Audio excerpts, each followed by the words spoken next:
Good morning. Please stand up. Join me this morning. Say the Hebrew after me. We'll say a little bit more, I think. I appreciated the way you did it with some passion last night. Shema Yisrael.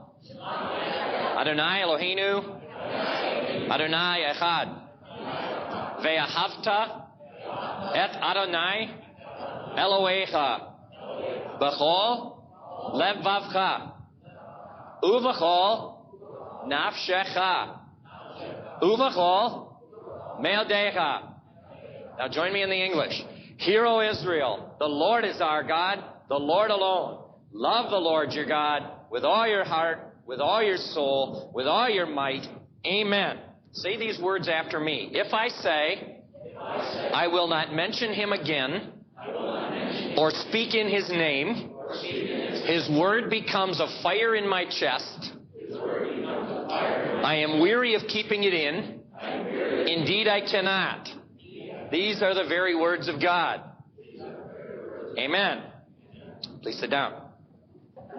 So where do we start? Well, I thought one of the places we could go, and this, I can get at some material that's not in the video as well, is to take a look at the season of the year, Christmas, and to take a look at the Christmas story in its setting. Now, in the video, we focused very much on Herod and Jesus. I won't do that this morning unless you have questions. But I'd like to put Jesus into the setting of his culture. You'll discover as we go through some of this, and what I decided last night in some prayer time with God is I'm just going to start this and we'll go as far as I think the time allows, because I do have a couple of other subjects I want to tackle today, and I think we could go on the whole day on this.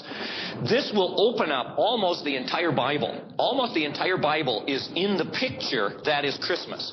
Now, Christmas for me is a very difficult time of the year, because as somebody in my business, that is looking at the Bible in its cultural setting, there is no time of the year when we are farther away from the actual cultural setting of the biblical story. We have pulled Christmas almost completely, not only because of the big guy with the red suit, just the obvious things. For example, if you go to a typical Christmas scene, you immediately notice a cow. People, there hasn't been a cow in Bethlehem in 1,500 years.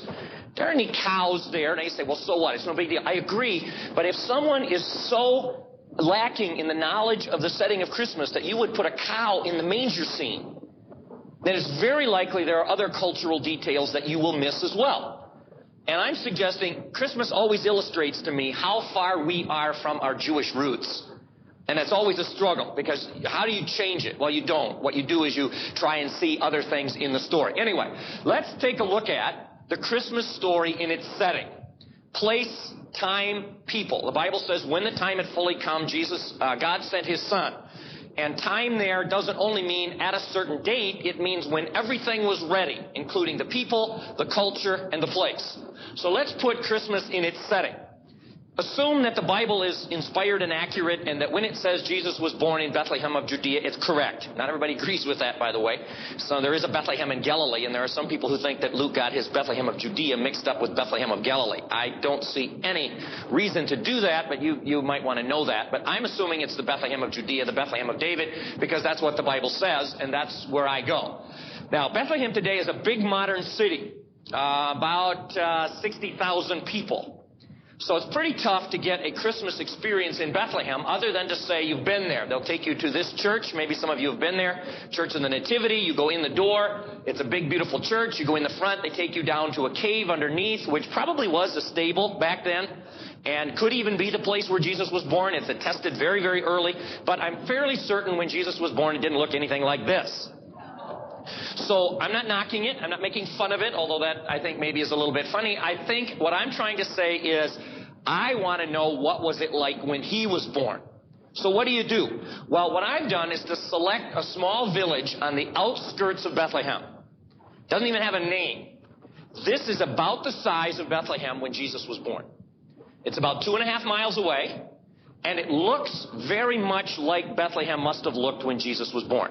I've met the people. I've stayed there overnight with them. We've become sort of friends, I guess you could say. They would at least recognize me. I've taken a few groups there. And to walk through those city streets, and there's a small inn there, there's a small stable there. So I'll take you there as we go through this today. But that's probably what Bethlehem looked like then. So I would rather experience the birth experience of Jesus here, even though it's 3 miles from the original, than to go to the original which today looks more like Goshen than it does the original. And I'm not knocking that. You can't blame those people. They live there. But I want to know, what was the setting like? So let's do some study. First of all, general geography. When you look at the birth story of Jesus, intriguingly, it brings together both segments of God's people. What do I mean, both segments? Well, what is the geographical land of Israel? The land of milk and honey. Who is the milk person? Shepherds. Who are the honey people? Farmers. Christmas brings shepherds and farmers together. God's nation is united around Christmas, geographically as well as historically. Let me show you. The land of Israel is divided into several strips. Some of you, if you've studied the video series, you've studied this well. That ridge down the middle is called the Judah Mountains, or the mountains, some people call it. You can see the ridge, just a long straight line, fairly straight at least. That's the Judah Mountain Ridge. Goes up to about 3,200 feet from sea level at the Mediterranean, and to the east it goes down about 1,425 feet below sea level. So it's a pretty good sized mountain, given that it's that close to sea level and that far below sea level. That's called the Judah Mountains. Just to the, let me see which one I put up next. To the east of it is the Judah Wilderness. The moment you cross that ridge, you're in the Judah Wilderness. So Judah Mountains, Judah Wilderness. Just to the west of the Judah Mountains are the foothills, which in Hebrew are called Shephelah. Say Shephelah. Shephel means low. So Shephelah means something that's low. Doesn't really mean hills, but they use that word to describe the foothills. Now, we're going to not go there today. That's farm country. We're going to stick to the Judah Mountains and the Judah Wilderness, but I just wanted to show you. And then way out to the west, along the Mediterranean, is what's called the coastal plain. In biblical times, that's where the pagans lived. Coastal plain was the land of the pagans. In the biblical time, Old and New Testament, Judah Mountains was primarily where the God's people lived, and Shephelah was where those two met. And you've probably heard that before. Most of the conflict, for example, between the Israelites and the Philistines were coastal plain people. Israelites were mountain people. They meet in the Shephelah. So everybody has a Shephelah. Where do you, God's person, meet the pagan influences people of your day? At work, at school, at home, on the television, wherever you meet the coastal plain is your Shephelah. And a Jew would ask you, how you doing on the Shephelah? Who is influencing whom? But we're not going to go there today. The honey people were a little bit coastal plain, not much. Shephelah definitely, and Judah Mountains. And the desert people were the milk people, the shepherds. Okay, so that's a basic geography lesson. Now, let's go a little bit beyond that. Here's Bethlehem, right on the border between the Judah Mountains and the Judah Wilderness. Now, the farmers then would be to the west of Bethlehem, and the shepherds would be to the east of Bethlehem. And that's why, as Glenn brought up this morning, in Bethlehem you can have Ruth and Boaz, a farm story, and David, the shepherd boy, the shepherd story, in the same little village. Because the village stands right on that ridge between shepherds and farmers. Okay? Now, let me make it even a little bit more. There's Bethlehem. Let me make it even a little bit more specific, because I think this enters into the story, at least in general. The farmers to the west on the Judah Mountains, their farms are called Gan. Say Gan. G-A-N. Gan. One is Gan. Two, Ganim. Say Ganim. That's the plural in Hebrew. It's the masculine plural. Gan and Ganim. Gan is one, Ganim is two. Now, not all farms in Israel are called Ganim. Only those on the western side of the Judah Mountains are called Ganim. Okay? The word is translated in English. It's in the Bible over and over again. The word is translated in English, garden. So the Bible begins in a place called Garden of Eden. Gan Eden, you say in Hebrew. Gan Eden. Now, a gan is a certain kind of farm. I'll get there in a minute. To the east, where the shepherds are, is called the green pastures. Okay? Chadar Devar in Hebrew. Chadar Devar. Green pastures. It's not what you think, but I'll show you this morning. So, Ganim, green pastures. In between the two is a very narrow strip where people farm differently than the Ganim. It's not shepherds normally. It's about 4 or 5 miles wide along the top of that ridge. And it's called fields. Fields. Now, just to preview where I'm going, I would never do this with students because I want them to aha, and I already noticed somebody's face that went aha. There were shepherds nearby living out in the fields. Were they in the green pastures? No. Were they in the Ganim? No. Where were they? Well, that narrows that story down to a very specific area in the geography of Christmas. It also tells you what time of the year it was, and it gives you some kind of an idea of who those people were. Now, we'll get there, but that's why I wanted you to see this. So, Gan, field, green pasture. And I want to look at each one integral to the biblical story, though not necessarily each one integral to the Christmas story. First, the Gan. Okay? Here's what Gans look like. We'll get there in a minute. I just want to show you all three. That's a Gan. A Gan is actually a terrace. It's not a flatland farm. It's a terrace. In fact, you see many Gans on this picture. Here are the fields. Okay? So I'll go back. Just look a minute. You can take notes in a minute because I'm going to break these down one at a time. I just want to create an impression. You're now west of the ridge. These are Gans. These, on the ridge, are fields. This is the green pastures. Now, believe it or not, this picture is taken less than 5 miles from this one. This, I know exactly where this is. If you walked straight east from there, you would cross this, and about 4.5 miles, you would come to this. That's how dramatically the world changes at Bethlehem. And Bethlehem is in this kind of territory, between this and this. So God had the birth story of Jesus placed in a very specific location. Now, let me step out of the story a minute, and then we'll look at each one of them as this gives us time. See, the whole biblical story is captured in each one. So you could spend, honestly, I taught a course in seminary called From Garden to Garden. From the Garden of Eden to the Garden in Revelation. The whole Bible fits under Gan. Every major theme in it can be found in a Gan. So we can't do that today. What I've got to do is to give you a taste of how the biblical writers pictured their story in pictures. Now, if I step out of that for a minute, what I need you to do today, what I want the Spirit of God to do in all of our hearts today, and I prayed specifically for that last night and then again this morning, especially while I was waiting for this train. What is this thing in Goshen where they allow trains to cross roads for like 20 minutes at a stretch? Don't people complain? Oh, and it doesn't help. Okay, I'm sitting there thinking, man alive.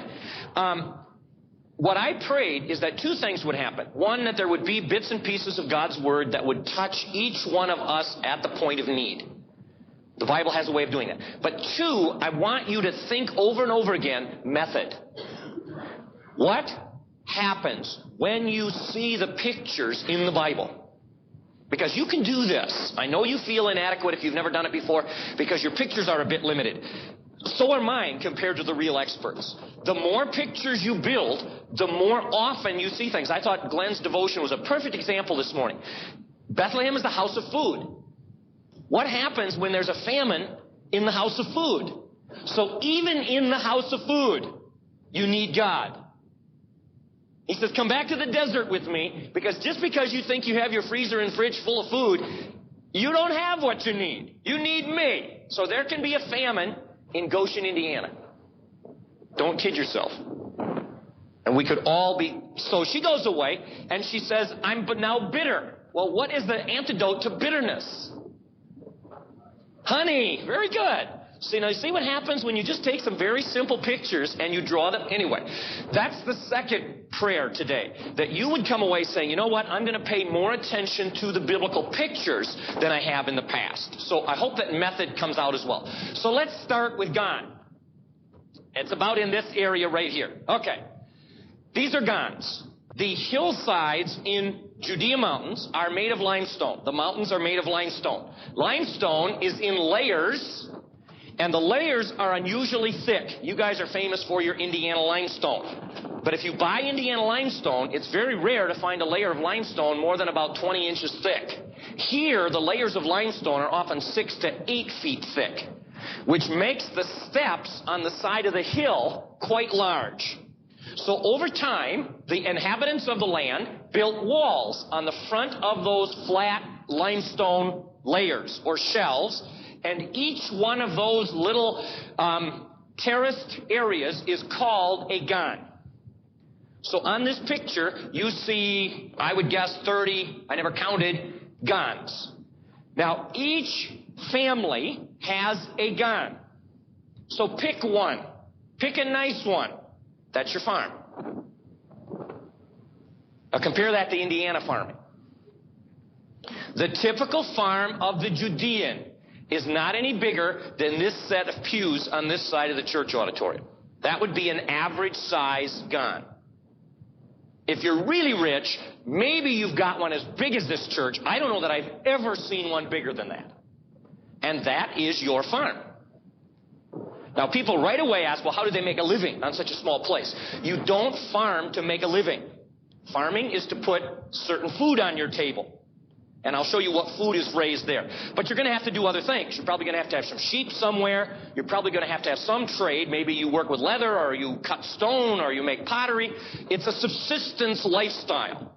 Maybe closer to your Amish neighbors than to the typical American farmer who's not Amish, where your living is made by the crop. They make their living from the crop too. But those are gans. Now, those terrace walls were there, the same ones, when Joshua got there. In fact, let me go back. Those terrace walls, the same ones, were there when Abraham got there. Several places they've done surveys where they dismantle those walls and discover broken pottery in them that's older than Abraham, more than 2000 BC, because the shelves on the limestone don't change. So when the children of Israel got there, they simply divided the land. This happens to be in the tribal area of Judah, and the Judah tribe got together, and the judges, the sheiks of the Judah tribe said, okay, this is for the family of whoever in the Judah tribe. Can't think of a name right now. And so the family sat and said, okay, this is yours, Simeon, and this is yours, Chaim, and this is yours, Shimon, and this is yours, and so on. And each family got one gan. Okay, now that's a gan. Let me show you the limestone layers you can recognize, about 6 feet thick. Here's one I found where over time the terrace fell off and the dirt all washed away. And you can see the flat limestone floor. There would have been a terrace wall along the front, and the dirt then would have been from here, this deep, about 6 feet deep. And then above it would have been the next terrace. Now, the next terrace is gone because they cut a road through, but you get a picture of how that looked. So the terrace wall then holds the dirt in, and those terrace walls were originally built there sometime between 1800 and 3000 BC. Where they're cared for, they're still there. All right? And it looks like this. Now look at the immaculate care that goes into those terrace walls. Because if a few stones fall out and the dirt starts to go and it's gone, barring a miracle, you're never going to farm that again. So it has to be cared for. And there's one huge difference that this creates in the biblical story. If that's a biblical woman, it isn't, because she's an Arab, a Muslim. And so she's not following the Bible, although she's living the biblical lifestyle. She is caring for a stone wall on this picture. We watched this woman for quite a while, and she was bringing a bucket with little stones in to keep repairing her wall. She is building a wall because she knows that if she doesn't, 250 years from now, her descendants won't have a farm. So she's not thinking, oh my goodness, I got to get this thing fixed because we need bread for Thanksgiving. This woman is thinking, 250 years from now, my descendants need to eat. Now tell me how often you think that way when you go through your day. How many of you sit at home planning your day thinking, you know what? I need to do this and this and this today because 300 years from now somebody's going to depend on my faithfulness to God. We don't even think that very often about our own children. We plan our day around what's best for me and what honors God, I hope. But do you understand my point? In the biblical world, a gone like this, and I don't know if you can even get your arms around this, drives you deeply into a commitment to being faithful for the sake of those who will come after. Because if you don't care for that wall, 200, 300, 500 years from now, people will suffer. Now that also makes the mundane of this woman carrying a bucket full of stones pretty significant. Now I could stand here all day and try and get you to capture this. To watch these people who are living out their lives because they're committed, I crave this. But you know what else?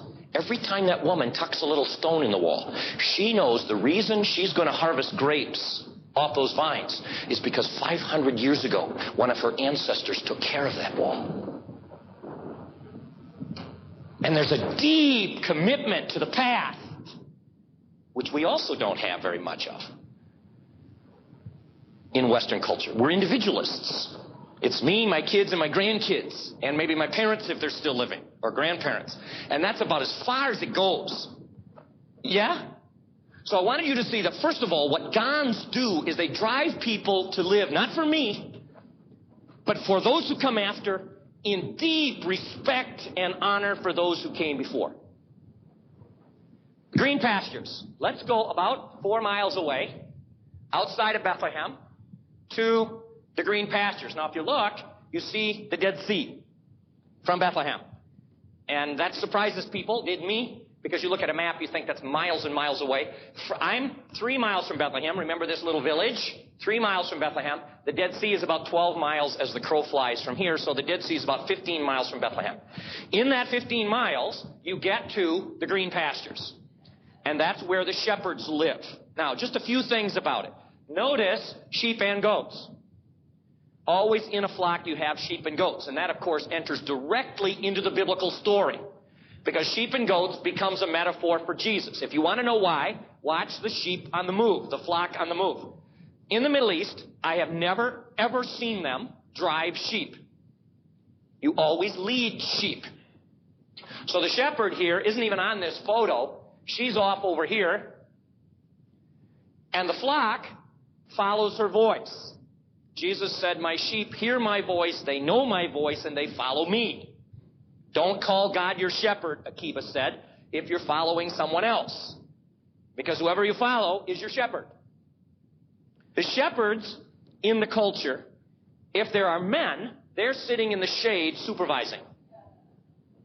The shepherding is done almost without exception by little girls, little boys, young women, and old women.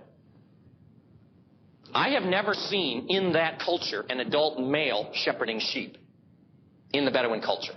When you think about the Christmas story, understand that the message of Christmas was, as the gentleman said to me during the break, God inviting the weak and the nobodies to play the key roles.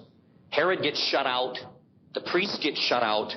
It's shepherds and Mary, an 8th grade girl maybe.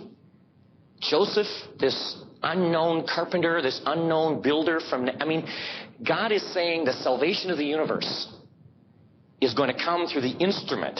Power of God, presence of God, we give him all the glory, but it's going to come through the instrument of pretty ordinary folk. Okay? So that's the shepherd. Now, gone, green pasture, in between the fields. Okay? So let's go to the fields, right here, this narrow strip. The fields of Israel look like this. Okay?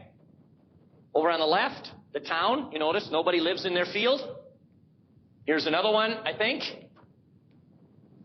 Now, each little strip is one family farm. And if you look carefully, you can see some are plowed, like this one, and this one, and this one. Some are not. This one, for some reason, is subdivided. Can you see it? This one goes all the way across. Now, the same thing holds with these little stone walls that divide the fields as the walls of the terrace. There's no terraces here, but those walls distinguish my farm from yours. My field from yours. And that's going to be, the people who live in this area, that's going to be your whole bread supply for 1 year in an extended family. And if there's not enough bread there, then you have to find another job to raise some money to buy some from someone else. Same thing. Divided up among the Israelites when Joshua got there. The walls probably in the same exact places. But notice how different this looks than the terraces. And there's a strip about 5 miles wide that runs right down the center of those mountains where you have fields. There's one field. Very unusual one. I like this partly because it shows the richness of the soil, although it's pretty rocky. And you can see the ancient dividers. Now, those walls that divide the field are called the ancient landmarks in Hebrew. The book of Proverbs says, don't move the ancient landmarks. Now, you could move an ancient landmark in 2 ways. One, I could move the ancient landmark into your field and take a piece of yours. I could do that by force, or I could buy it from you. Let's say you're hard up because of some tragedy in your family and you have to have the money, so I offer to buy half your field. God said, I don't want you to do that. That's your legacy. Your family is responsible for that part of my world forever. Don't you dare sell it to somebody else. Now, she can sell it to me, but on the 50th year, she gets it back. So in effect, what she's doing is renting it to me. And I pay according to how many years of the 50 are left. Because every 50 years, all the land goes back to its original owner. Why? Because God gave it to you. The other thing I could do is to say, man, I'm sick of farming. This is hard work. It's hot work. I won the lottery. I'm not going to do this farm anymore. So I'm going to sell it to Mary Ann. Now I give to her what God has asked me to be responsible for. It's a little bit like the pastor of a church who does all the work, taking away from the members the opportunity to use their gifts to serve the Lord. God holds you responsible for what he gave you. That's the idea of the ancient landmarks. Now, notice those walls. Thistles grow out of them. Partly because they don't get weeded out like they would if they were in the field. Partly because that keeps, I'll show you later, there's another reason for it. I'll show you later. I don't want to say it right now. But they'll grow out of there and become big bushes. In fact, the book of Leviticus says, if you light your thistles on fire in your stone walls and it burns into the neighbor's wheat field, here's what you have to do to pay your neighbor back. So we know they did that already then. Now, forgot about the step. The kind of thistle that grows there is called sirim. Say sirim. It's a very unusual bush. It looks like chicken wire. But it's always green and brown. The brown tan color, the lighter color, is last year or several years' growth. So it's very dry and old. The green in the middle is the new growth. This plant has a very high alcohol content. And I don't mean that they make alcohol out of it, but that there's whatever the substance, the juice in it, I guess, is very similar to alcohol. So when you light it on fire, in 20 seconds, the bush is gone. You get a big roaring blaze and it's gone. It's really interesting to see. It burns so fast and so hot. But when it burns really weird. Because you light it, the fire burns through and burns all the dry stuff. And then sort of comes back and burns the green stuff. So you get a double fire. Like that. God says in the Psalm, talking about the anger of God, before the green sirim is burned, the wicked will be destroyed. So you see the image. Anyway, that grows out of the stone wall. Some people think, and I think they're right, some scholars think this is the bush that the ram was caught in the story of Abraham going to sacrifice Isaac. Jerusalem is right in those fields. This is very common there. And sheep do get caught in them. Those bushes will get, if you let them go, as big as this room. And if a sheep gets in there, his wool gets all, because it's all hooks. And I've never seen animals caught in there, but I certainly have heard it. Along that wall, and this was the question we were discussing at the break, is the path. Because if these are the fields, I don't want you walking in my field. Let me go back a couple pictures just to show you. If this is my farm here, let's say, or let's make this big one my farm. I like that better. If this is my farm, and you live 5 miles away, and this is your farm, I don't want you walking across mine. All I've got is an acre. That's my bread for a year. This is this clay soil. You pack it down or walk my wheat, I lose a loaf of bread. 1 loaf of bread is a lot for me. So what they did is the path always, often at least, was right along the wall. And here you can see an example of the path. It's not real distinct, but it's more distinct when you get there. You can see how people would walk right along the wall. Okay?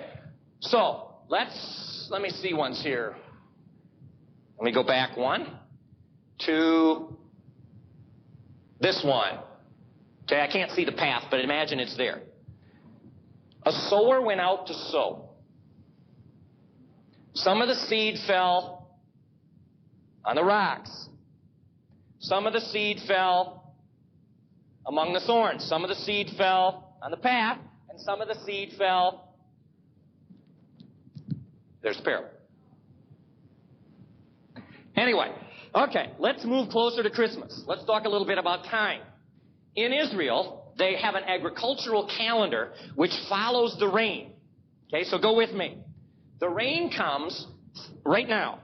I talked to a friend in Israel this past week. It was raining like crazy, and he was blessing God on the phone. Could hardly talk. He was so busy blessing God. The rain started this year on November 4.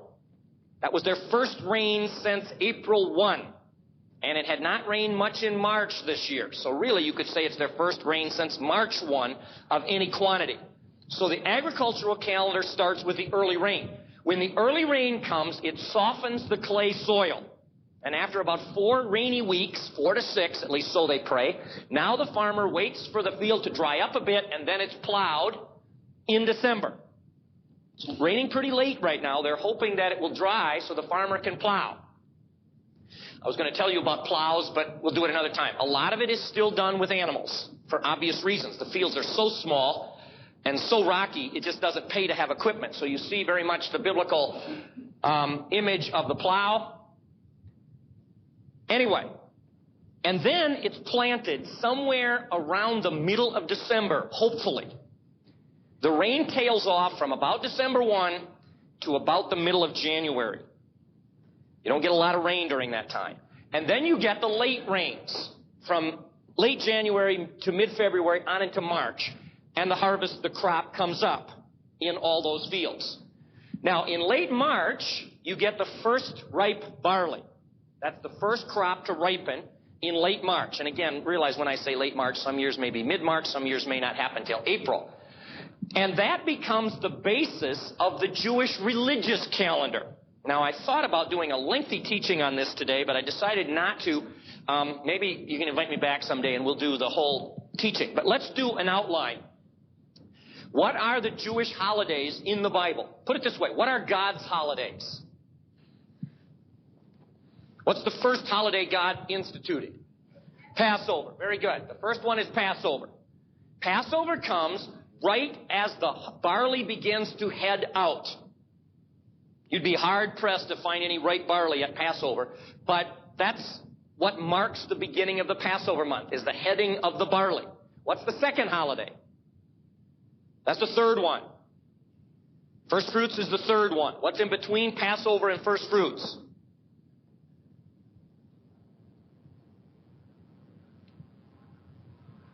Unleavened bread. Unleavened bread is the holiday where you're praying for this ripening grain, and you're asking God to give you life out of the earth. Give me bread out of the earth. Don't let the grasshoppers come. Don't let the hailstorms come.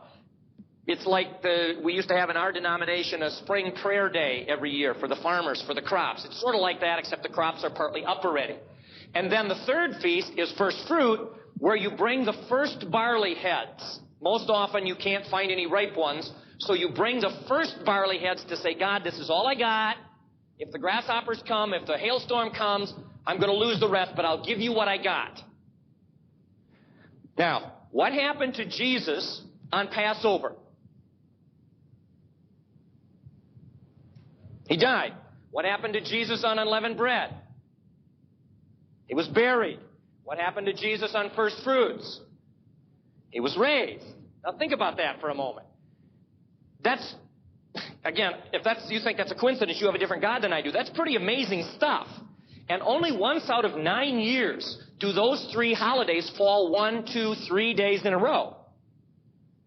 Because Passover is always on a set day, the 14th day of the first month, Exodus. The next Sabbath is unleavened bread, and that can be a week away if Passover is on Sabbath. The Sunday after unleavened bread is first fruits. So that can be 6 days away. But once out of 8 or 9 years, they come back to back to back. So Jesus died on Passover. He's buried on the day all the Jews are praying for life out of the ground. Think about that.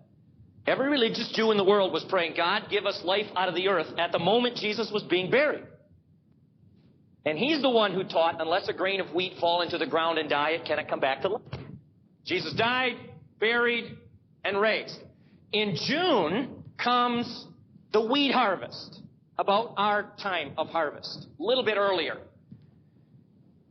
The holiday connected with the wheat harvest is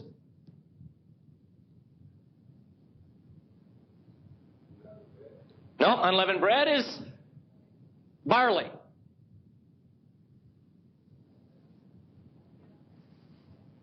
See, this is really fascinating to me because I've learned already from this group that you're a fairly biblically literate audience. But it's real clear that we don't think culturally when we read the text. Listen to me. Forget what's up here a minute. Go back with me. What happened to the children of Israel on Passover? They left Egypt because of the blood on the door. How many days did it take them to get to Mount Sinai?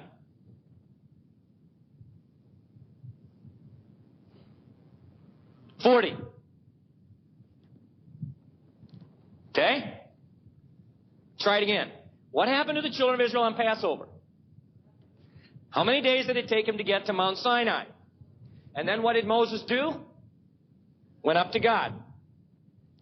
What happened to Jesus on Passover? He died. 40 days later, went up on a mountain and ascended up to God. Now, if you think that's a coincidence,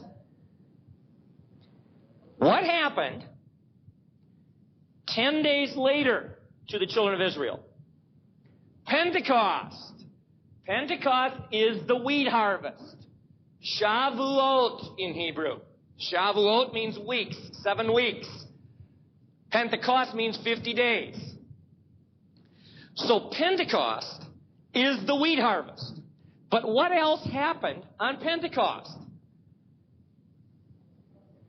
Go back to, I'm with the Israelites now. You wouldn't know that, but I'm with the Israelites. What happened to Moses on Pentecost?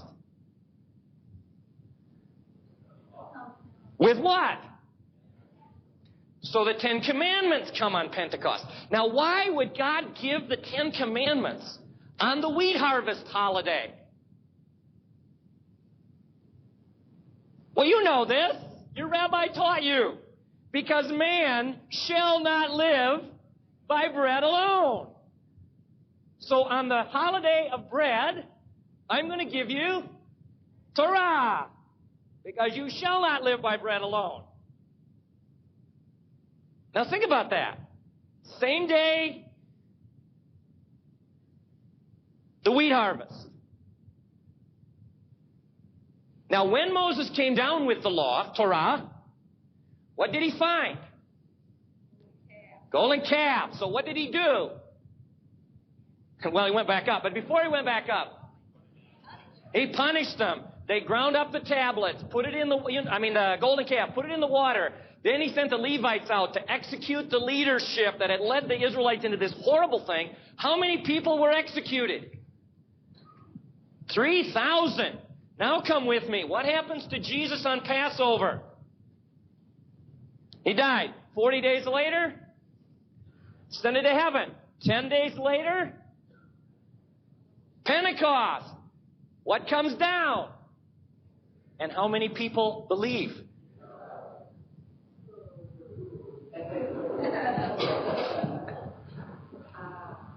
Now tell me God isn't cool.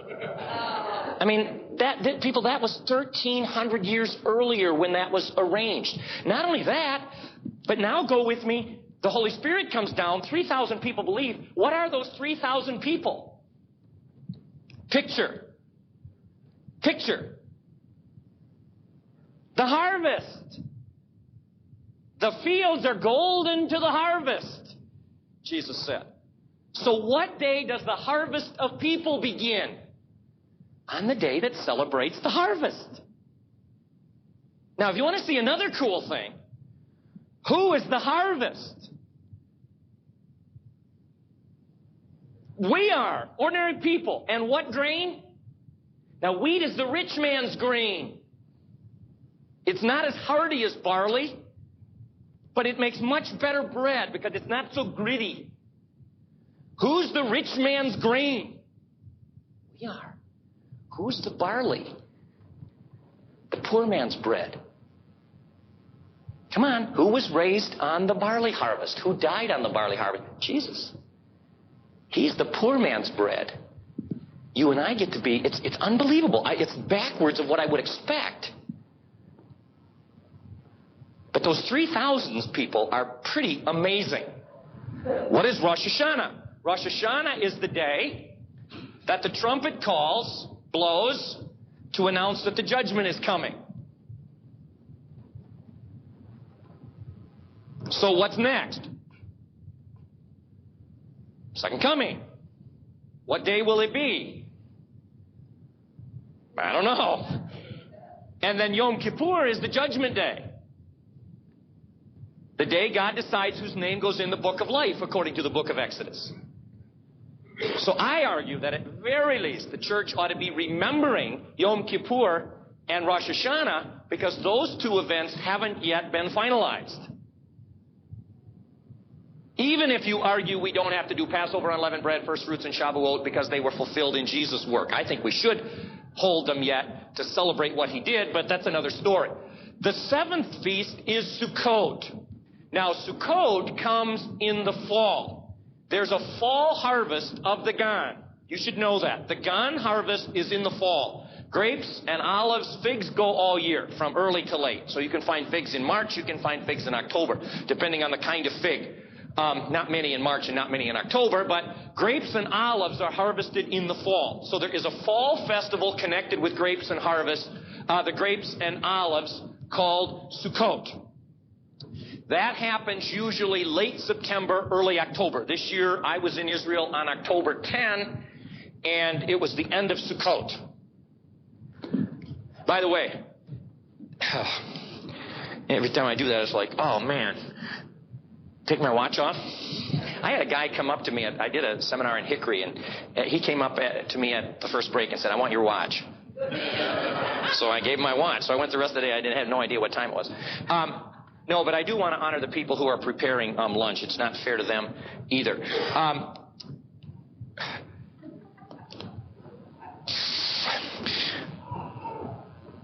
At Sukkot, I don't have time for this, so I'm going to skip it.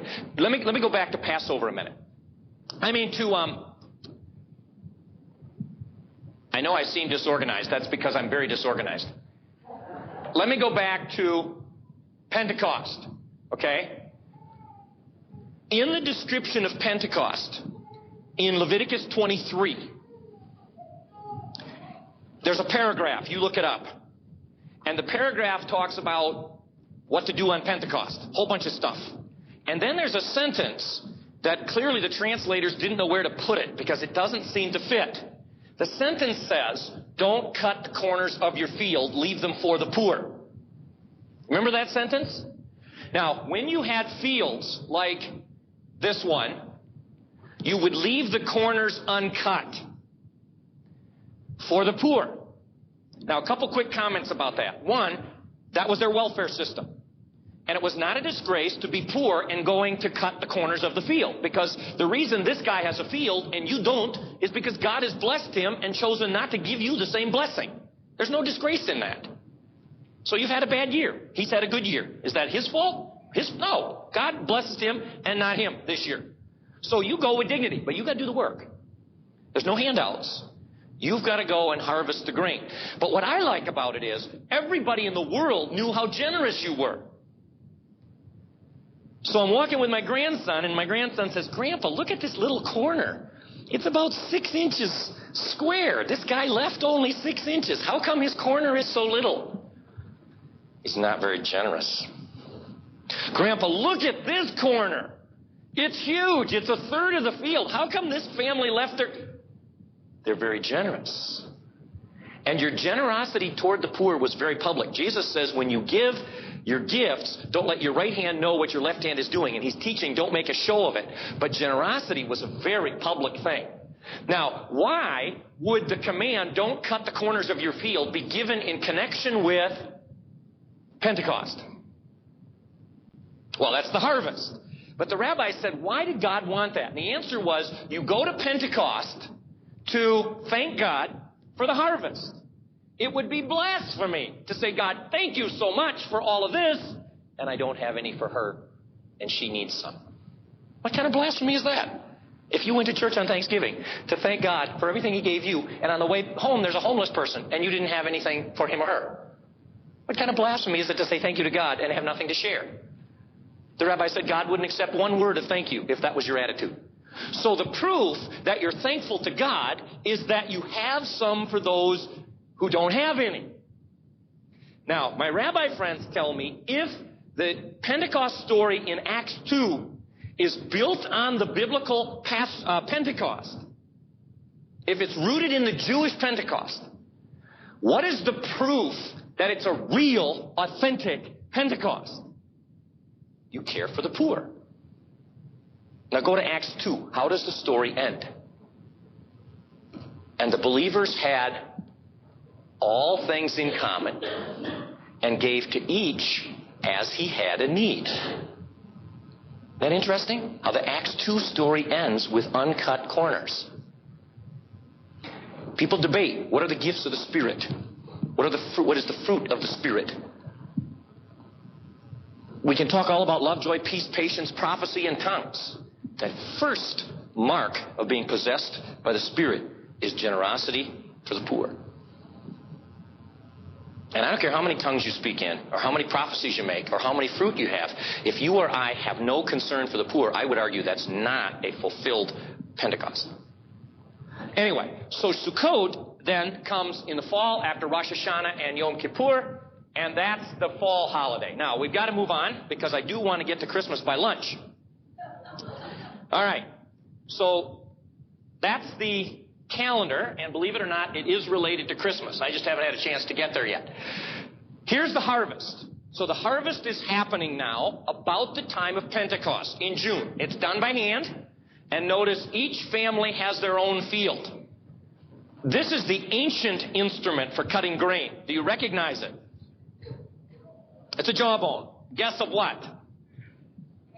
A donkey, you bet. They take the donkey jawbone, it has the right curve and it's the right shape and size, and they put flint teeth in it. They cut a slit, and then using pitch from the Dead Sea, they implant flint teeth. They find these things. That's not uncommon. I mean, you see them in museums. I've never found one, but they see them in museums. I've found flint teeth before. That's not at all uncommon, because they lost a lot of teeth and they went through a lot of teeth. And you don't swing it at the grain. You hold the grain a bunch in one hand and you pull it across the grain. Now, in Hebrew, one of the words for sickle is donkey jawbone. So who used a donkey jawbone? Samson. I don't think he just found a dead donkey laying there and grabbed his jaw and started whapping people with it. He was using a sickle, which is, he lived in wheat country.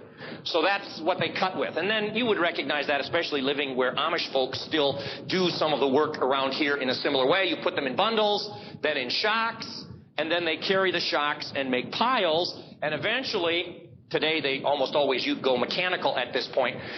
Now, eventually you take the pile and you bring it to a place called a threshing floor.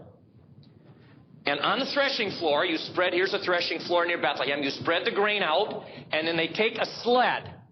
It literally looks like a sled. You attach it to a donkey or an ox, or a mule sometimes. A bunch of the children sit on the sled. Some of them have stone teeth in the bottom, and they ride on that grain. The action of the teeth cause the seeds in the grain to fall out, and eventually you get a mixture of the straw, the little husks called chaff, and the grain. It takes about 2 weeks. All right? And then they wait for a windy day. I've not seen this in years, but I took this picture maybe 25 years ago near Bethlehem. They wait for a windy day, and the farmer stands and throws the whole mess up in the air with a fork. The wind blows the chaff off to the side. The grain, being heavier, falls down to the ground. And he'll do that for 2 or 3 weeks until nothing is left but wheat, and that's how it's winnowed. threshed, we would say. John the Baptist said, God is at his threshing floor. His winnowing fork is in his hand. He will judge the world. The righteous he will take into his barn, and the wicked will be burned with the chaff. Or the wicked are like the chaff that the wind blows away. Psalm 1. What's in the west? Who's in the west? What's in the west? Gons. Farmers. What's in the east? Green pastures, shepherds. What's in between? Fields. Okay, so there we've got the green pastures. Here we've got the fields. Now look in the distance. You see them? You see the shepherds? The moment you get the harvest, the shepherds show up. Now actually, this picture and this one aren't 2 miles apart. I don't know exactly the actual picture, but what you see represented in these two pictures. So the shepherds come and wait. Now I can tell you from personal experience, if one sheep or one goat gets in that field before the grain is harvested, they'll stone him. They'll kill him. So the shepherd is nervous like a long-tailed cat in a room full of rocking chairs. He's going nuts, she's going nuts. Because if one sheep gets into that field, it's a dead sheep if he doesn't get it out of there. But they'll wait, because first in line gets in first. Now, when is this? In June, maybe early July. Now, the rabbi said, wait a minute. We can't let those sheep in the field because God said, leave the corner, and the poor can pick up anything that the harvesters dropped. So how long do we have to wait before the shepherds can come in? So they decided 2 Sabbath days. 2 Sabbath days after harvest. And that's in the New Testament, believe it or not. Only the King James retains it. It says, and it was the 2nd Sabbath after the first. And Jesus and his disciples were walking in a field and crushing grain between their hands. And some Pharisees said, why do they do this on the Sabbath day?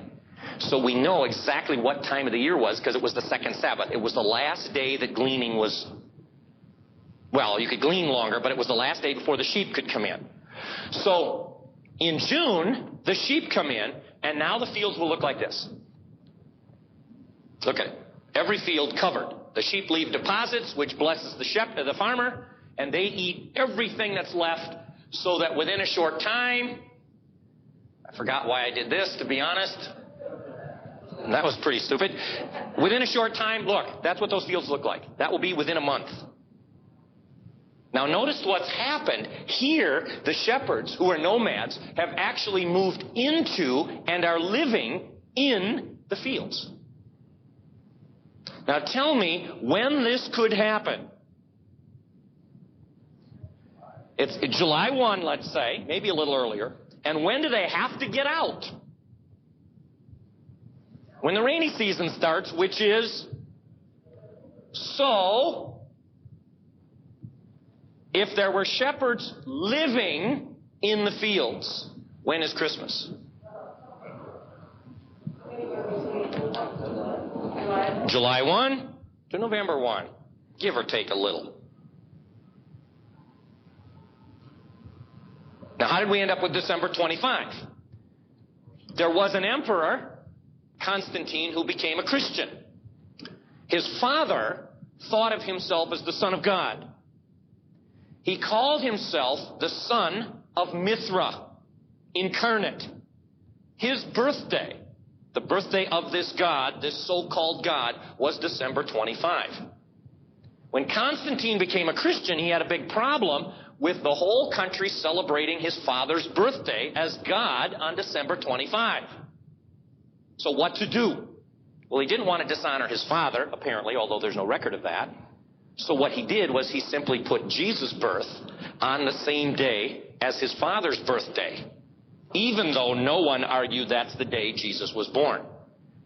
And that's how we ended up with December 25. Now, can we get any closer than that? Well, let me try something with you. I find this a fascinating look. Can we get any closer to the birthday? I shouldn't have said date because I don't want to get into the year of his birth. I think 6 BC is my best choice for the year of Jesus' birth.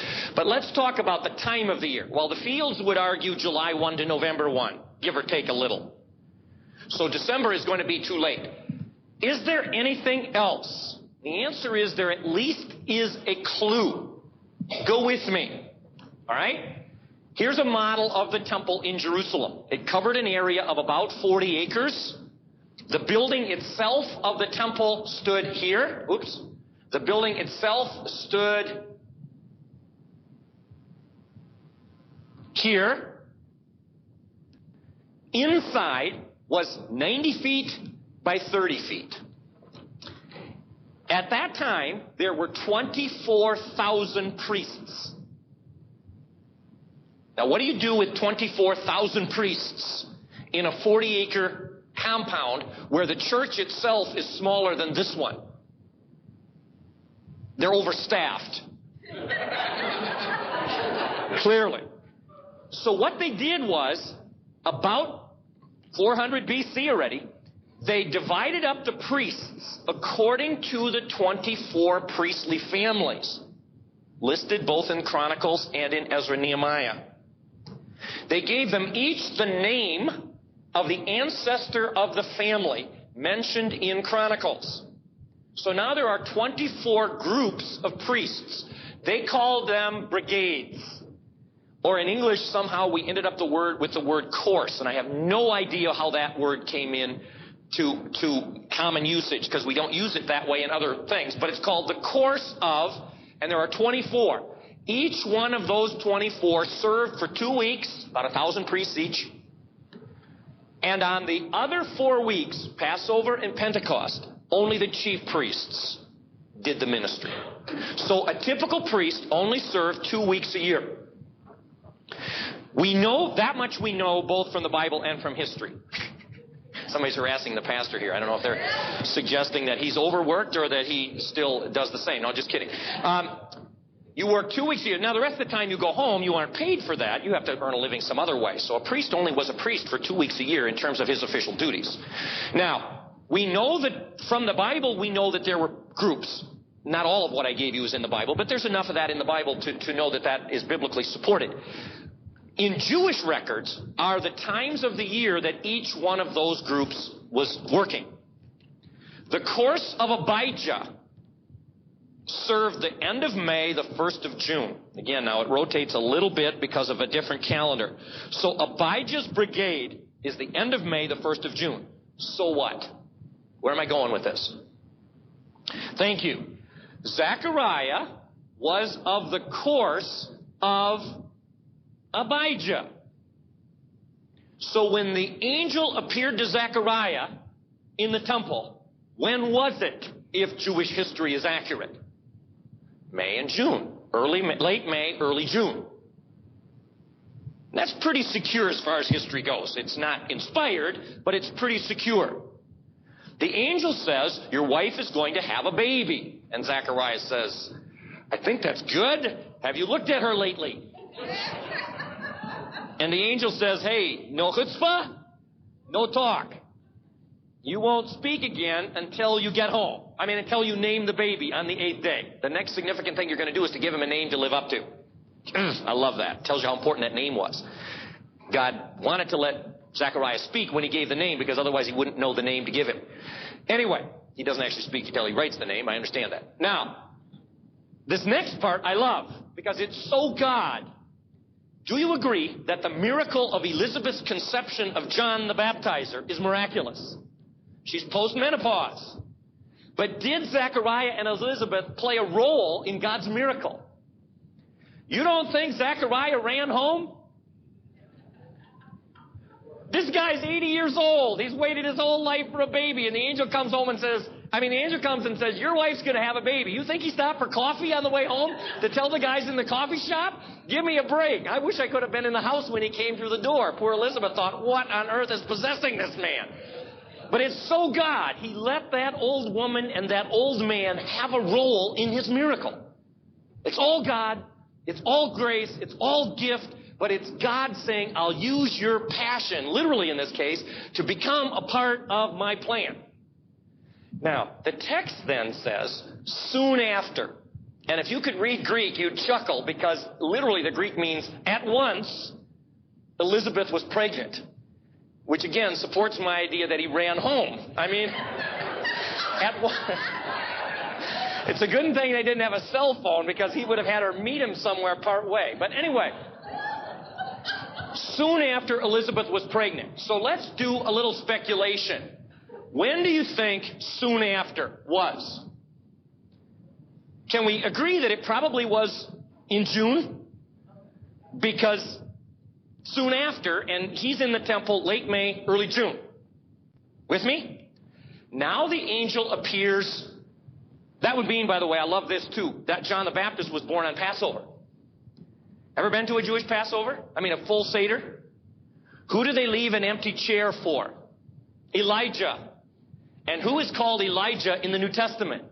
John. Wouldn't it be cool if John was actually born on Passover, that he actually came on the day that everybody was anticipating the coming of Elijah? We'll ask him someday. I think that would be really God-like or Jewish-like, but we don't know that for sure.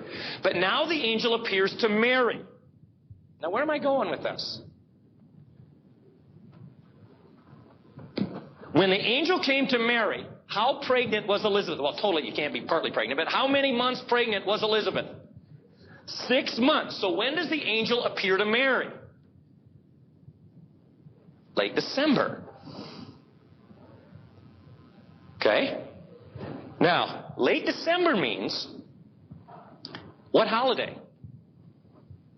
It's the one holiday the Jews kept that wasn't God's plan. I mean, it's God's plan, but wasn't in God's instruction book. Hanukkah. And what is Hanukkah the feast of? Lights. Wouldn't it be amazing if the light of the world was conceived on the Feast of Lights? Again, that's another one we can't know, but it raises that interesting question. Well, at least it's likely he appeared there late December. Hanukkah. And then it says, when Mary heard the word, she went to Elizabeth at once. So it's almost like Mary left the same day. And when she got to Elizabeth, Mary was already pregnant. Because the baby leapt in Elizabeth's womb when Mary walked in with Jesus. It would take 3 days, or 4 if it was raining, to walk from Nazareth to where Elizabeth lived. So if Mary left at once, Mary is pregnant when? Late December. If that's the case, when was Jesus born? September. Maybe into October.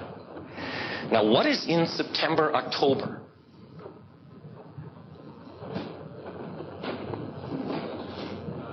The gone harvest. And what holiday?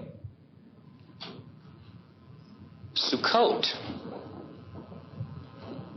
Sukkot. Now, Sukkot is the holiday that celebrates the gone harvest and also the time when our ancestors lived in tents as they came to the promised land.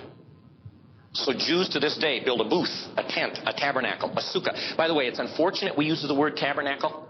What people don't realize is that the Hebrew word for tabernacle is sukkah. Say sukkah. And sukkah means a tent, a booth, a lean-to, a shanty, a shepherd's shack, a sugar shack if you have sugar maples, a fishing shack out on an ice, what the fisherman's in. Those are all called sukkah. So when God said, build me a tent, he called it my sukkah. You're living in your sukkah, I'll live in my sukkah. Well, the Old English King James was tabernacle. When you went camping on vacation in King James time, I don't know if anybody did, you brought along your tabernacle, and you pitched your tabernacle at the local KOA. Or as KOE, Campground of England, I guess it would have been there. KOE. So we think of tabernacle as this religious shrine. Well, the tabernacle was, but it's just the word tent. So the idea was we're going to live in tents to remember how God brought us to the promised land. Wouldn't it be cool if the one who came to bring us to the promised land was born on Sukkot? Now, is there anything in the Bible that would say, you know what, this is a possibility? First, who reads the King James? Okay, good. You finished this line for me out of the King James. And the Word became flesh and... Nope, that's not King James. Tabernacled among us. The King James retains the original there. The Word became flesh and sukkad, built his sukkah, pitched his tent, tabernacled, camped among us. Why does John use that language? Is it possible that he did that because he knew Jesus was born on the Feast of Sukkah? Second, at Sukkot, there was a chorus that was sung in the temple. Now again, this is not in the Bible, but in Jewish history, we know what the Levites sang on Sukkot. Would you like to hear it? No, I'm not going to sing it because then you wouldn't come back after lunch. But would you like to hear the words? Glory to God in the highest, and on earth, peace among people of good will. Now, why did the angels say that to the shepherds? First of all, even if it wasn't Sukkot, realize those shepherds sang along. It would be like the angels coming to your Sunday school class and saying, Jesus loves me, this I know, for the Bible tells me so. And all the little kids would sing along. They knew the song. It wasn't a new song. But why pick that song? Is it because it was the time of Sukkot? I don't know, but it does at least beg the question. And last, the Hebrew word for stable is sukkah.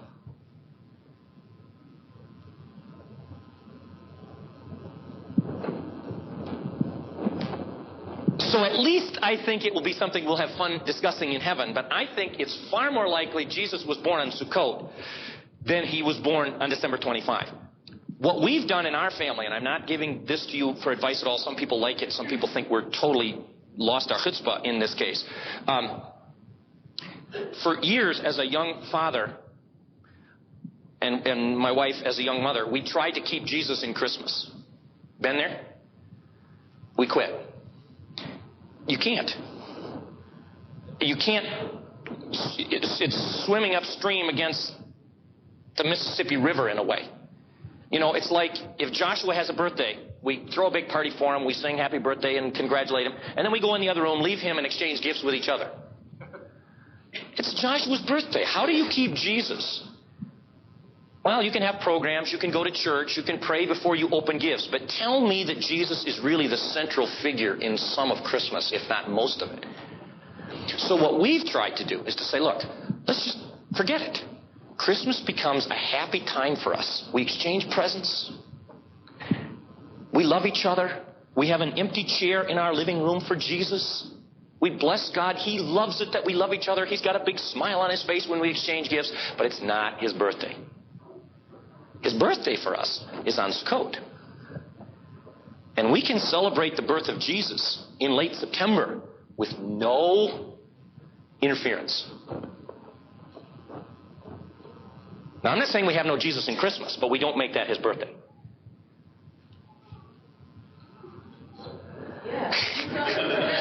Well, I've gotten away from some of the nativity scene stuff because it too is out of the culture. What we've done, I looked in the Bible. Never once in the Bible is a tree used as a symbol for God. Not once, ever. So I looked at the most common symbol for God in the Bible. It's shepherd. But we couldn't find any shepherds that would come and have Christmas lights draped on them for 6 weeks. So that didn't seem to work. The second most common image in the Bible for God is rock. So we have a Christmas rock. It's about 300 pounds. Glenn thinks it's so stupid. It's about 300 pounds. We bring it in the house. We set it there. We have some driftwood. We put a menorah behind it, right in the living room. And this rock stands right in the center of our living room. The cool thing is, people who walk in, even total strangers, are like, what is that? And it gives me that chance to tell them about Jesus, whereas if you had a tree, it wouldn't mean anything. And we sing little songs, Jingle Bell Rock, things like that. But I've thought about this a lot. Okay, let me get to something personal to take you one step closer. So Mary and Joseph come to Bethlehem, probably in September, October, and there's no room for them in the inn. Now, here's a problem. You do the research yourself. That word, translated in Luke 2, is found twice other times in the Bible. And it's not translated in. The other 2 times. It's in Luke another time. Jesus says to the disciples, go into the city until you see a man carrying water. Tell him the master needs the room. And that's the same word that is translated in Luke 2. What's my point? That's a poor translation in Luke 2. Because in English means hotel. People, there are no hotels in a town this size. The likelihood there was a hotel is 0. And not only that, but the word is, and you say, yeah, but maybe there wasn't another word for inn. In Luke, the Good Samaritan brings the beaten up guy to a inn. Now there you have a different word that clearly means hotel. Why didn't he use that word in Luke 2? Because it's not a hotel. Which means this guy that gets beaten on every Christmas, called the innkeeper, doesn't exist. There is no innkeeper in the Bible. He's not mentioned. There's no nudnik who sat behind the desk going, bing, no room, get your luggage out of here. It's again what drives me so crazy. Not because it's sinful, but because it tells me how far we... So what was the word then that is used in Luke 2? Let me show you. And there's one here. If you look closely, notice on the roof of this house is a small room. No windows, just a door. Most of the time that is used to store food. Wheat in jars, olive oil in jars. It keeps it up out of the moisture, I guess, and from rodents a little bit. But if guests come, that's where the guests would stay. Now, I know this family, and I've slept overnight in their inn, and I have a lot of fun with this guy. His name is Ibrahim. He's an Arab man. He's probably 70. And the first time I met him, I went there and was talking with him and just all excited about his house and his town, and he was kind of puzzled why somebody would be so excited about what he had. And when I found out he had an inn, it was like I freaked out. It's like, yes, I want to stay there, right?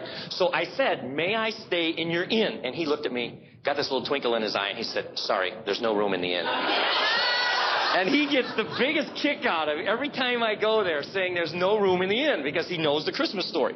But the inn is that small room on the roof of the house. Now, it's very likely that's where Mary and Joseph tried to go. Remember that the people of Nazareth were their relatives. Okay? So there's no room in the inn. So where did they go? Well, let me take you back out to the fields. In the fields, there are sheepfolds. I see one here. You see the open area where the sheep would be put when it's nighttime or when there's, for some reason, weather problems. Often, near the sheepfold, I'm going to skip this again in the interest of time. Sorry. There's a whole thing there, too, I wanted to show you, but not going to be time today.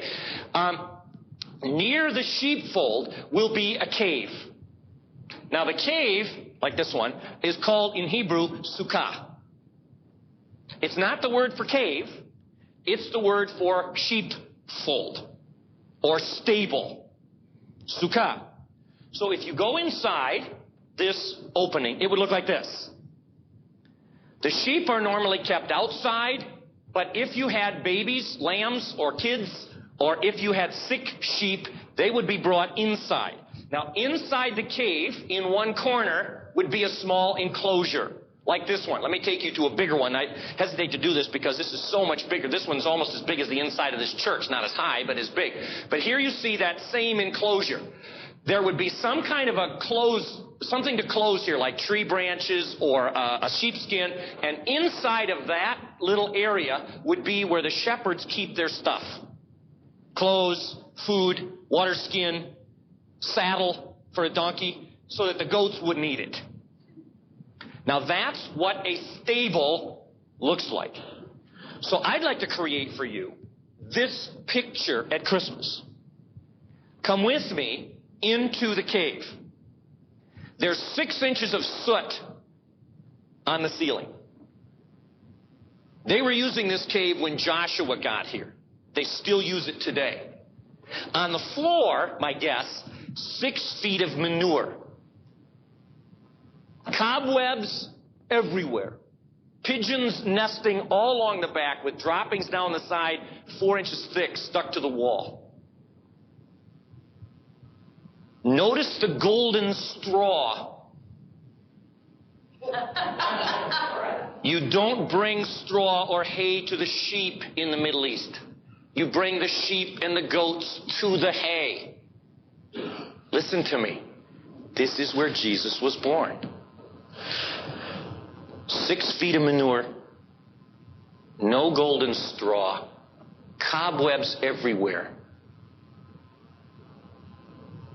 And what drives me crazy is that out of our love for Jesus, we've turned Christmas into something really nice. And we get this golden straw and the smell of pine scent. And goodness knows you wouldn't want manure in the church. Now, I'm not saying there was anything sinful in the motive for that. I'm telling you that is not what Christmas was. God loved us so much, He was willing to leave heaven. Not the Marriott, heaven. To be born in 6 feet of manure in a stinking cave to say, now you know how much I love you. And the nicer we make it, the harder it is to feel the love of God. We know the love of God. We sing of it. But you don't. You would be better off having your church's Christmas service in somebody's pig barn than you would in this auditorium if you really wanted to feel what Christmas was like. It wasn't pretty. It stunk. And Joseph was no help. There may have been a midwife, I don't know. But this 12, 13, 14-year-old girl lays on a sheepskin. Some of you have given birth. Put yourself here. And she brings a baby into the world. Now, God didn't have to do it that way. Jesus could have appeared full grown. He could have built a palace for him that... Why did he come here? Because God painted a picture. And be careful when you tamper with the picture. It's not about salvation. But when you tamper with the picture, it becomes harder and harder to see God's point.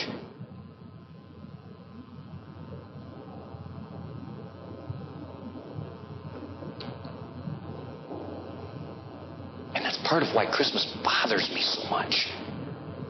Because I find it so hard to make myself feel it was really a tough thing for Jesus to come here. It's almost like it was nice.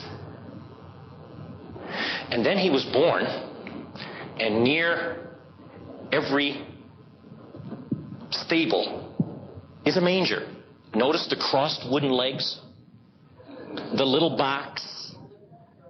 People, mangers were not for hay. Mangers are for water. He's put in a watering trough. And they're always made of stone. I've never heard or seen of there isn't any wood. So maybe they drained the water out. Maybe it was already dry. Maybe they put a sheepskin in, and the living water is born and put in a watering trough.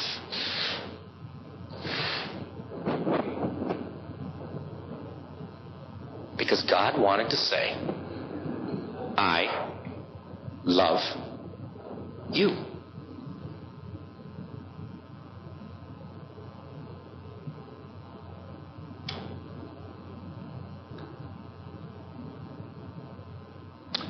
Pray with me.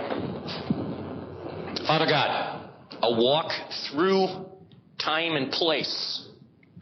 I pray this morning that your word, yourself, your Son, would have been the center of our attention. I pray that we might be moved by the power you exerted to bring about your plan.